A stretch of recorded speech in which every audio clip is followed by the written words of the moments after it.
আসসালামু আলাইকুম। আপনারা সবাই কেমন আছেন? আশা করি আপনারা সবাই ভালো আছেন।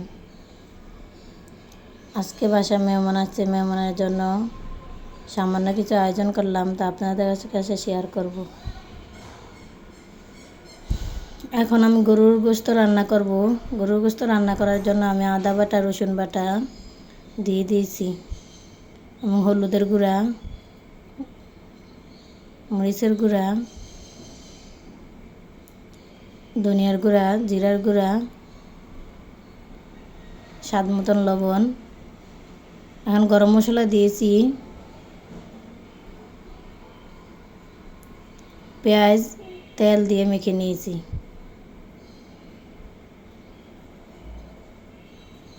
চুলাটা জ্বালিয়ে দেব। মাংসগুলো আমার বলক এসেছে, এখন আমি নেড়ে দেব। নেড়ে কিছুক্ষণ কষিয়ে নেব। মাংসগুলো আমার কষানো হয়ে গেছে। এখন আমি আলু দেব। আলু দিয়ে আরও কিছুক্ষণ কষিয়ে নেব।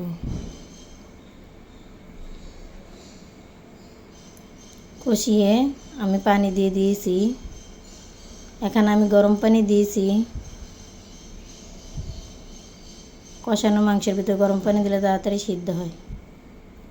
এখন আমি মাংসগুলো রান্না করা শেষ, দেখেন কীরকম হয়েছে। এখন আমি রোস্ট রান্না করব। রোস্টে সব মশলা দিয়ে রোস্টগুলো কষিয়ে নিয়েছি। ঢাকনা দিয়ে ডেকে আরও কিছুক্ষণ কষিয়ে নেব। এখন আমি গুঁড়া দুধ দিয়েছি, বেরেস্তা, ঘি দিয়ে কিছুক্ষণের জন্য ঢেকে দিয়েছি। রান্না করা হয়ে গেছে। রোস্ট রান্নাটা কি সুন্দর হয়েছে, দেখেন কি লোভনীয়, তাই না? এখন আমি চিংড়ি মাছ ভুনা করব। চিংড়ি মাছ ভুনা করার জন্য চিংড়ি মাছগুলো আমি ভেজে নিয়েছি। ভেজে তারপর আমি পেঁয়াজগুলো একটু নেড়ে নেব। হালকা লাল হয়ে আসলে এখন আমি টমেটো দিয়ে দিব। টমেটো দিয়ে হলুদের গুঁড়া, মরিচের গুঁড়া, ধনিয়ার গুঁড়া, জিরার গুঁড়া দিয়ে একটু কষিয়ে নেব। কষানো হয়ে গেলে পানি দিয়ে দিয়েছি। এখন চিংড়ি মাছগুলো দিয়ে দিলাম। দিয়ে নেড়ে একটু ঢাকনা দিয়ে ঢেকে দেব। ঢাকনা উল্টিয়ে আমি ধনিয়া পাতা দিয়েছি। ধনিয়া পাতা দিয়ে একটু মিশিয়ে নেব। দেখেন আমার চিংড়ি মাছগুলো রান্না করা হয়ে গেছে। এখন আমি পোলাও রান্না করব। একটা ফ্রাই প্যান বসিয়ে তেল দিয়ে দিয়েছি। তারপর পেঁয়াজগুলো দিয়ে দেব। তারপরে তেজপাতা, দারচিনি, এলাচ দিয়ে দিয়েছি। আদা বাটা দিয়েছি।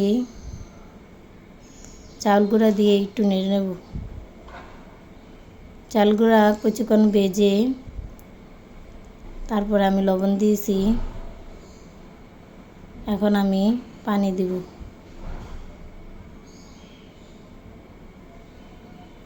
আমার এখানে 1 কেজি চাউল আছে। পানি দিয়ে কিছুক্ষণ নেড়ে তারপর আমি এখানে গরম পানি দিয়েছি।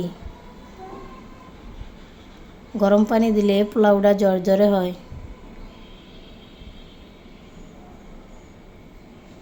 ঢাকনা দিয়ে ঢেকে দেব।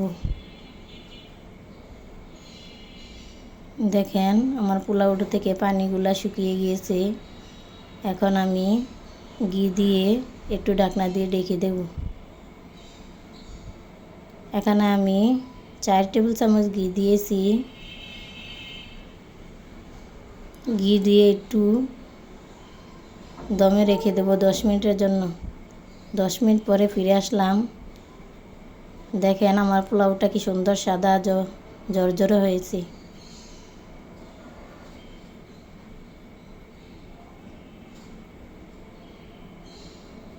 কি সুন্দর হয়েছে পোলাওটা।